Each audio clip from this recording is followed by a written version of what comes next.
Thanks for clicking on the video. And here on our Mimic, we're going to do an actual play session of Dungeons and Dragons.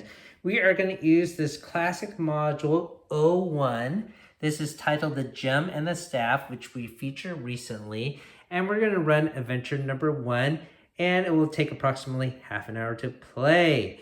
I have already set up the game and read the intro to my daughter, and she will play Eric the Bold and see if she can steal the gem.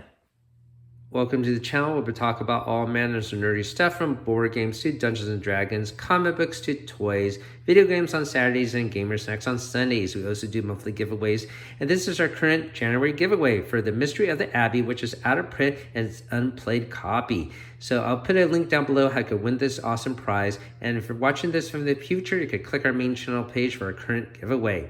And if you do enjoy the video you're about to watch, hopefully consider hitting that like and subscribe. It's free to you and it helps us out on the channel. Thanks for watching. I'm going to use the BECME game rules very loosely just to keep the game streamlined. In this edition, perception text didn't really exist, and gameplay was much harder back then. However, I'll be a little bit generous to my daughter, and let's see what happens. We have some components ready to go to use for our gameplay session. We have various miniatures, and we're going to use this one to represent Eric the Bold, the thief. And my daughter has her pastel pink dice that were provided by Rooftop Games. I'll put a link down below for his D&D store where you could buy not only Dungeons and Dragons dice, but miniatures, modules, and other material. So thank you, Rooftop Games.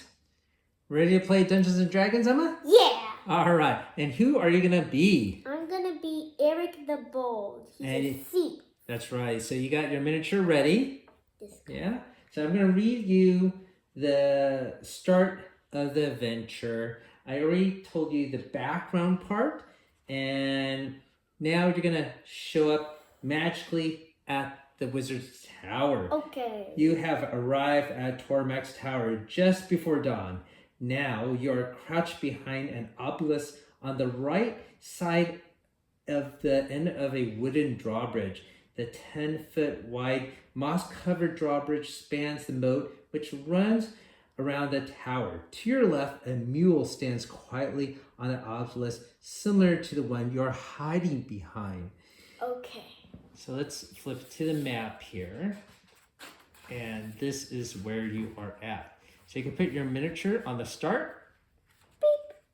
And I'm going to put my phone here just to hold down the paper, okay? Okay. Let's see, like that. All right. And we'll start the timer once I finish reading this introduction. Across the drawbridge, you see an open entryway leading to the double doors of the base of a round stone tower. On the outside wall above the entryway is a lantern, and 20 feet above the lantern is a solitary 6-inch wide arrow slit. The rest of the tower above the arrow slit is shrouded in mist.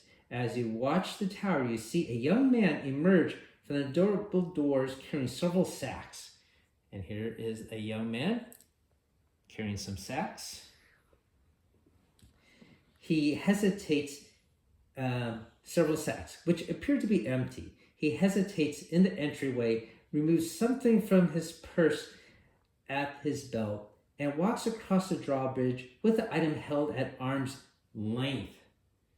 In the dim light, you cannot possibly see what is being held. Apparently, he hasn't seen you either. As he reaches his mule, the young man puts the item back in his purse.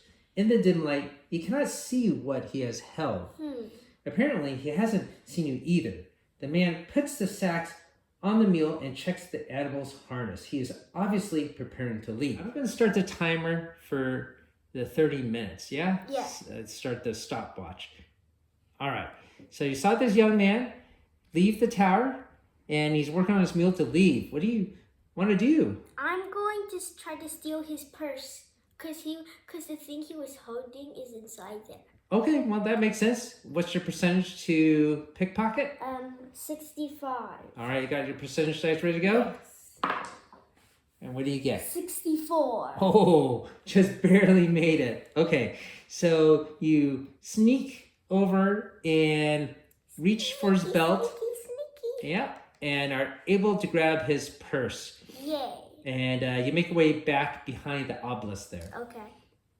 What do you do next? I'm gonna see what's inside. Okay, and while you're doing that, he is hopping on his mule and riding away, okay? Bye. All right, so you open up the purse, and inside you find 5 silver pieces, 8 copper pieces, a brass disc stamped with the image of a dragon, an iron key, a rabbit's foot, and a folded piece of paper. I'm gonna see what's on the paper. I'm gonna unfold it. Okay, so on the piece of paper, you see a list of food, basically, like apples, carrots, bread, just a list of food. What about the stamp? Well, the stamp does look a little bit fancy. It's very shiny, and it does have an image of a dragon on it. Okay. Then I'm gonna go into the tower. Okay, you're gonna cross the drawbridge? Yeah. All right. Well, it is a little bit slippery with the moss, so you're gonna have to make a dexterity check. So when you roll 20-sided dice, actually, I suppose I should do it, but we'll have you do it. Okay. 10. 10. You definitely make it across. Your Yeah. dexterity, I believe, is 16. So you make it without falling. But as you cross this rickety drawbridge, the sound attracts this guy here. It's a hydra. Wow. Now, this miniature has 4 heads, but this hydra that attacks you has 6 heads. And because he surprises you, he takes a swipe and he gets an 18. He definitely bites you, and he does 1 through 10 points of damage. So let's see how much damage you get. You do 5 points of damage, and your hit points is 28. So now I have 23. That is correct. What do you do? I'm going to try to run inside. You're gonna run inside. Well, that makes sense. Okay, so you run inside, okay, and he tries to take one last bite out of you. Let me roll the dice again, and he gets a 17, so he does able to bite you again. He does 8 points of damage this time. So that's now I have 15 points left. Oh, all right. But you do successfully make it inside, and you're in this region here. So the Hydra, he's trying to snap at you, but he can't. And you realize that he actually has fins instead of feet. So he can't really go in there. Okay. What do you do next? I'm gonna try to open the door here. It is locked. Okay, then I'm gonna try to use the iron key for the purse to open the door. It does not fit. Then I'm gonna try to look into like the lock, like there's a small space to look inside. Oh, the peephole? That makes sense. Let's see what happens if you do that. Inside, you see something moving, and maybe hear some muttering of words, or maybe someone perhaps even singing on the inside. I'm gonna try to break open the door. Break open the door? Yeah. All right. What are you going to use to break open the door? My sword. All right, you attack this door with your sword, yeah? Well, you can roll your 20-sided dice, see if you hit. 9. Well, I think you hit. The door doesn't even move. Just want to see if you rolled the 1. But anyways, you hit the door. But the door is very strong. It does not break or shatter or anything like that. Then I'm going to try to open the door like with the pick, like using like open the door? With your lockpicks? Yes. Yeah, you do have it in your equipment. A good recall there. And you do have ability to pick locks. What is it? 65. Okay, so I'm going to roll your percentage dice.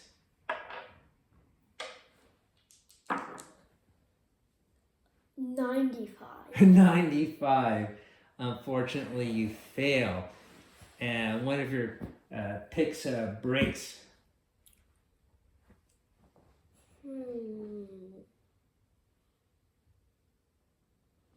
Then I'm gonna knock on the door. You knock on the door, and you hear the singing inside stop. And Then you start singing. The person inside starts singing again. I'm gonna grab the torch and try to burn the door. All right, that's interesting. You grab the torch and set fire to the door, or at least you try to, but it does not catch on fire. Oof.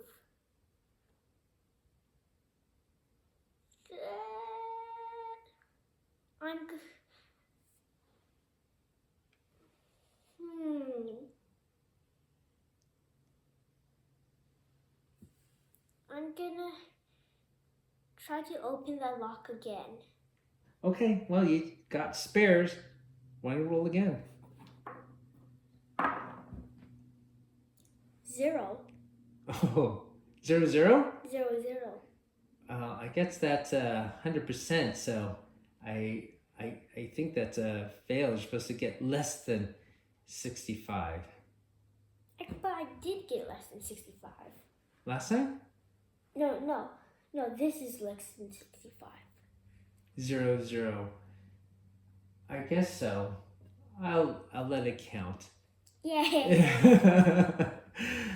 I think 0, 0 is supposed to be 100, but I can't remember anymore. Okay. Yeah, I guess it is a success. All right, so you pick the lock and open up the door. Yay! Yeah? And then I'm gonna go inside. Okay, so you go inside, you show up here, Boing. and inside you see this guy here. It's a big giant. And because of you open up the door, he hears it, turns around, sort of looks at you for a second. Do you do anything? I say hello. He says, "Password?" I say, what if I give you all my money? He's like, he looks sort of interested and sort of looks at the money, but he looks and sniffs, and he looks towards your backpack. My backpack? What's in my backpack?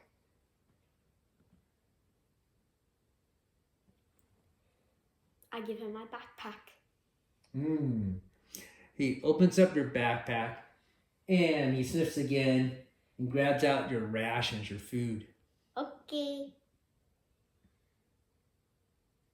I give him my food. He grabs the food and he looks pretty happy. He's just like sitting down and eating your food. And then can I go now? I guess you could try to go. He's just busy with his food. I try to go. All right, you go? Where do you go? Here. Here? All right, see. You go across here to the doorway? Yeah. Yeah? All right, so we're going to turn the page here.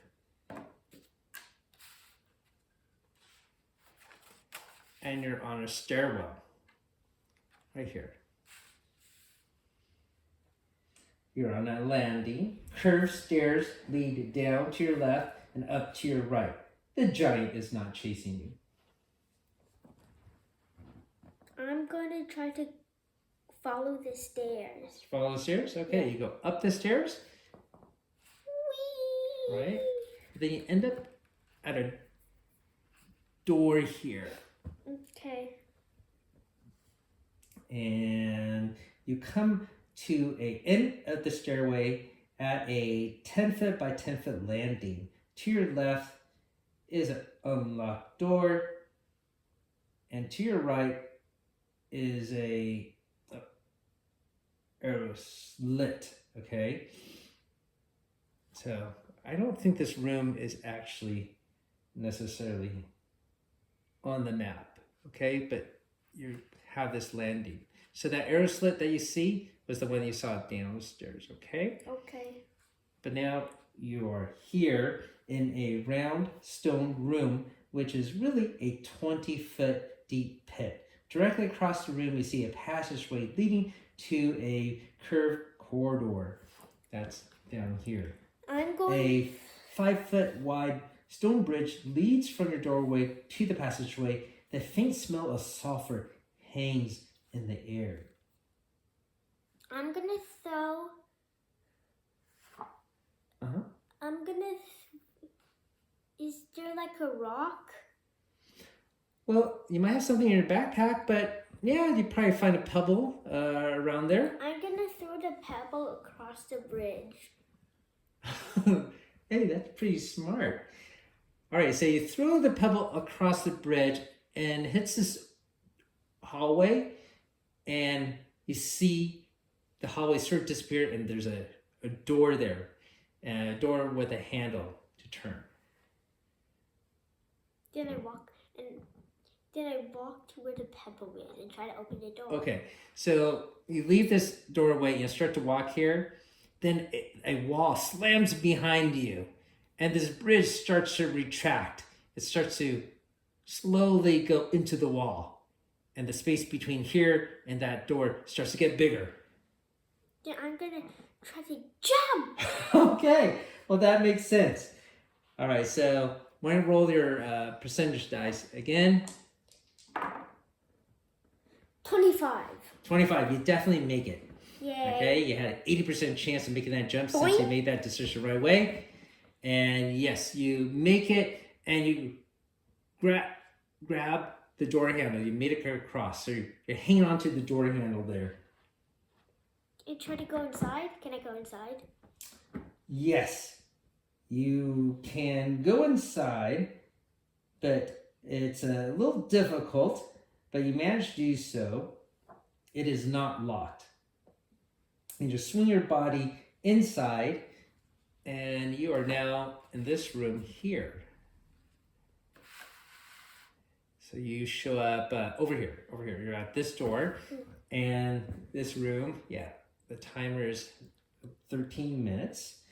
Let me read you the description. The door opens into a great hall, 35 feet long and 20 feet wide. The door is in the center of one of the 30-foot walls. The room contains various items of furniture, including tables along the wall to your right and left. A sheaf of papers lies on the right table. A large tapestry partially covers the wall on the left end of the room.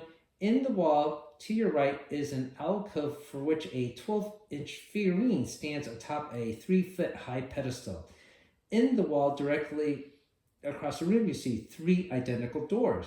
As you look about the room, a voice coming from the direction of the figurine says, "Greetings, guest. If you seek a way or inquire about your fate, I may be of help."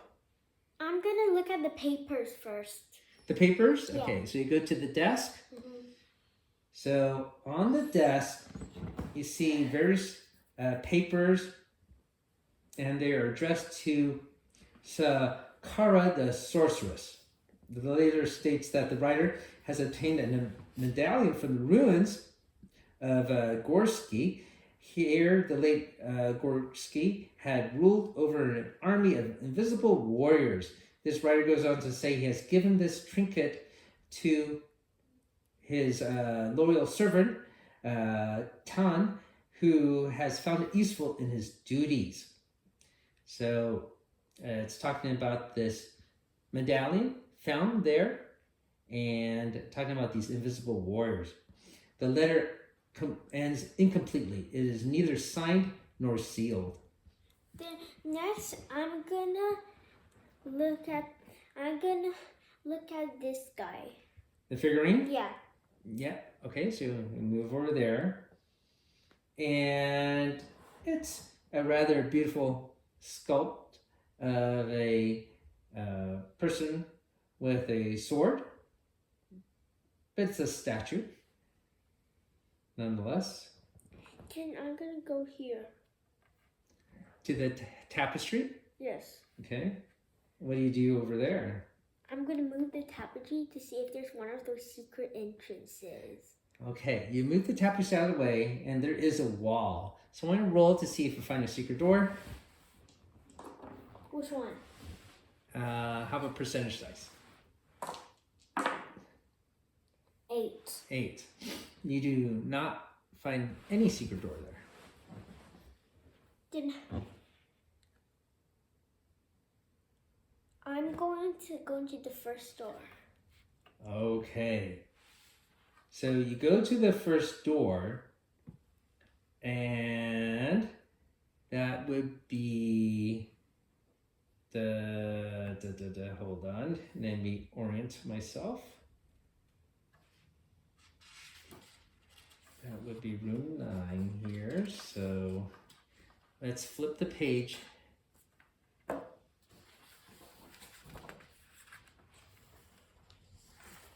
And go to this map here. Okay, map 9. So you can put your miniature right there. Okay. This room is a large, well-furnished parlor. Clockwise around the room are a large bookcase containing many standard non-magical works, a couch and a table, a wall cabinet, a wine cabinet, a tapestry, a small table, and a large gem lying on top of it. A small rug beneath the table, another couch, a table arrangement, and another tapestry. Oh, I'm gonna go to this tapestry and see if there is another secret entrance. Okay, so you move the tapestry, see a wall, and we're gonna roll to see if you find a secret door. 71. You do not find any secret door. Then I'm gonna go to this wall cabinet and open it and see what's inside. Okay, you see a whole bunch of robes that look like they belong to a wizard. I'm going to grab a book from here and then put it on this table with the gem. That is not the table with the gem. The gem is over here. This is like a rug. Oh, then I'm gonna put a book on the table with the gem. So you grab a book and you start to bring it over to the gem here. And as you step on this rug, you trip.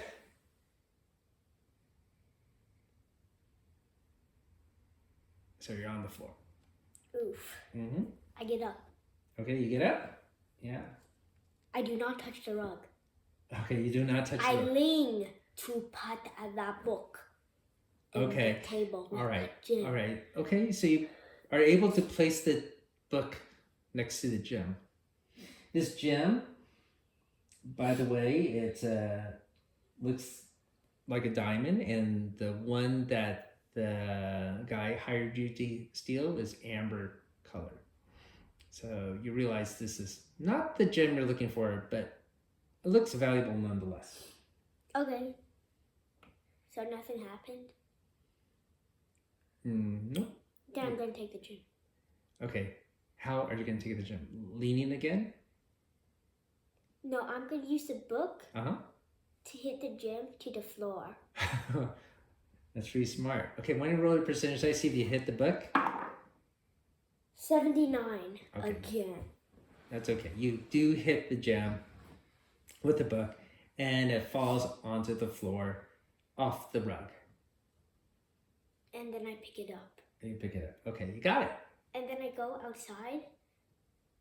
And I go outside the door and go to room number 2. Go to room number 2, door number 2. You Yes, mean? door number 2. Okay, door number 2. So you are in here and you open up the door and realize that you hear some snoring. I see there's this guy sleeping. Yes, and it is this guy. It is a giant troll. So this room is completely dark except for a sliver of light filtering in through the opening in the doorway. Barely visible to your left is a table. On top of it is a lumpy object covered with cloth. To your right, there are some objects on the floor. To the far end of the room, the dim light outlines the shadow of a very simple bed and a humanoid form lying on it.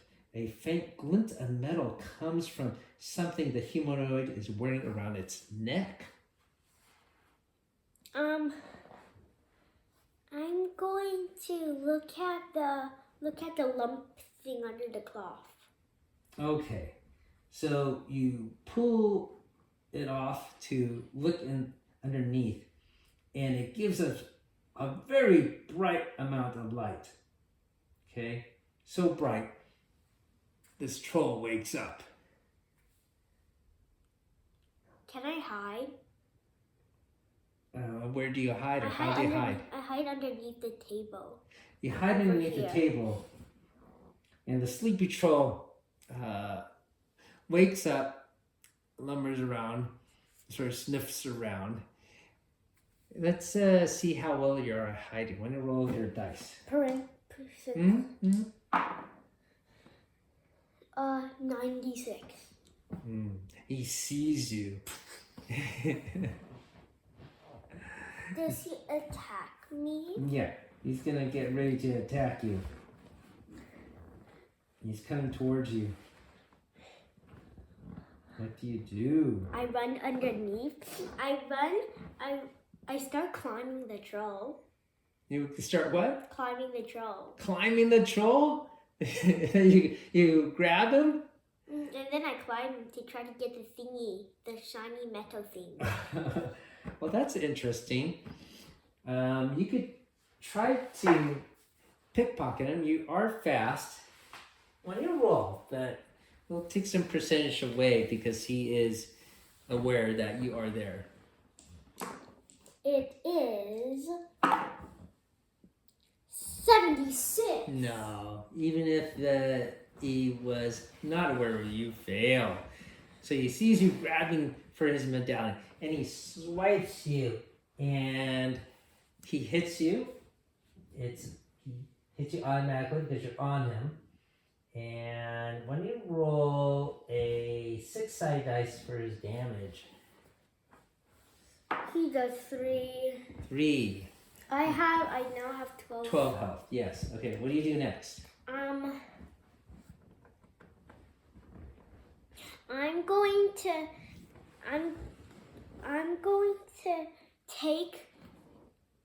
to go and cover the shiny thing with the cloth again so no one can see. Okay, so you go back to that table there. Well, he's gonna attack you again because you have his your back turned towards him. Okay, so he will probably hit you, but let me just roll the dice here. Oh, he misses. Okay, so you cover that glowing gem, and he sort of loses sight of you for a second because it suddenly becomes very dark. Okay, what do you do next? I can sneak up super quiet behind him, and I'm gonna try to climb. Climb on him again? And you're trying to get his medallion? Is that what you're trying to do? Yes, because I'm very sneaky. Okay. Let's see. We want to roll your percentage dice. Let's see what happens. 81. Oh, yeah. He's very bothered by this mosquito on him. And we're going to roll another 6-sided dice for damage. 6. 6. You have 6 health left, right? 6 health left. You only have 5 minutes, by the way. Okay, then I'm going to snatch the bright gem, but I'm going to keep it in the cloth so it's still dark. Okay. And then I'm going to come out of the room. Oh, that's a pretty cool idea. All right. So he loses track of you, okay? And you run out of the room, and he actually does not follow. And then I'm going to go to the door number 3. Okay, door number 3. So you end up in this room here. Let me read the description. This room is a 10-foot square. The door stands in the center of each wall. To the left and right of each door are identical picture frames, all empty. All empty. Yeah. I'm going to go into this door. Okay, you go through this door and you realize it's not a real door. I'm going to go It's through just looks like a real door, but this door. it doesn't move, or it's not really hinged. So you go that one. Door. And the same thing, you realize This this question's not a real door. This door. Okay, you go through that door, and this door is a real door. It does open up, and you walk through, and it looks like the same.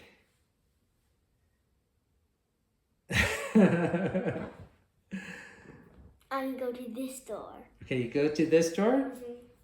That is not a real door. This door. You go to that door. It is not a real door. This door. Okay, that is a real door. You're able to go through, and you come here, and it looks like the same. I'm going to go back out. You can't. The door magically has locked behind you. I'm going to go to this door. You go through that door? No, it's not a real door. This door, this door. It's not a real door. This door. Okay, you're able to go through that door. And you end up over here, and it looks like the same. Wait a minute. I'm going to take one piece of my money, one money, and put it in the middle of the room, and then. Yes. And then I'm gonna try to go to this door. The opposite door. Yes. That is not a real this door. This one. You go to that one, and yes, it is a real door, and you end up here. Is the money in the room? The coin is not there. The coin is not there. I'm gonna go to this door. You go to that door. The door does open up. I'm gonna keep going. Okay, you keep on going, and then on your second one, you go through here, and you do see that coin there.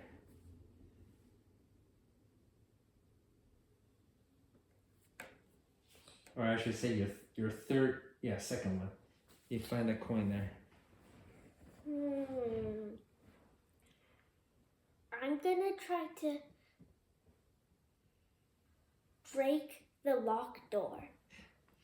You try. When you roll to see if you successfully. This one? 29. You hit it, but it does not break. It sort of bounces off, like there's a magical force field protecting the door.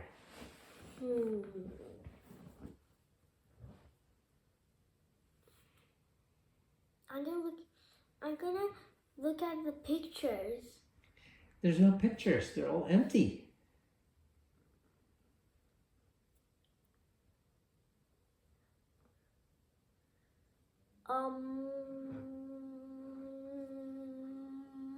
I keep going to this door. And you end up going again and going again, and then you see the coin again after you go 3 different rooms. Okay? And the coin's in the middle of the floor there. I'm going to pick up the coin. And I'm going to hit the fake doors. Hit the fake doors? Yeah. Okay, so you hit this door and hit this door and realize that this one is not fake. This one is a real door, but this one is fake. Then I'm going to go to this door. Okay, you go through that door and you escape. You are back in that room with 3 doors. I'm going. Okay, that is a half an hour. Oof. Okay. So basically what's going to happen is you have failed, and we could end it by basically having that wizard coming here, investigating what's going on. And he puts a hold spell on you and captures you, puts you in the dungeon. Okay? But you did a pretty good job. There's some things you did very well. And here is the point system. Well, I guess I shouldn't show you this because just in case you have you do it again. What's the answer? What's the answer? I don't really want to tell you the answer. I think one day I will. But in regards to the point system, you pick the man's pockets. Okay, so you got 2 points for that. So when you count out the points that you have, okay? You got 2 points for that. And you got through this, past the stone giant with trickery, so you got another point for that. What's the stone giant? And the beginning, you gave him your food. Yeah. Okay. How much is that? That was worth 1 point. Okay. So you got 3. You got another point for reading the papers. Okay. Okay. And then you got another point for stealing the diamond, or 2 points for stealing the diamond. Okay. And that's it. So how many points is that? 6. 6. All right. So you got 6 points out of 33 points. That's not bad. I was very impressed with you throwing the pebble across the bridge. I didn't think you would do that or anyone would do that. That's pretty ingenious. Because sometimes in movies when some guy walks across a bridge, there's motion sensors. Well, whatever you were thinking is smart. I think you got stuck in this little tiny maze, but you had a great idea of putting that coin there to realize it was one room was different from the others. So that's a pretty brilliant. Very proud of you to do that. So you got stuck here. There is an exit to go further into the adventure, but I'm not going to tell you that. I think maybe you can try this again later, or maybe I'll have your brother try and we can watch what your brother tries when he gets older. All right, did you have fun? Yeah. Yeah? All right, so 6 points out of 33, not bad. So thanks for watching, everyone. Hopefully you had fun watching that little gameplay of adventure number 1 from the Gem and the Staff. As always, your time is appreciated, and thanks for watching.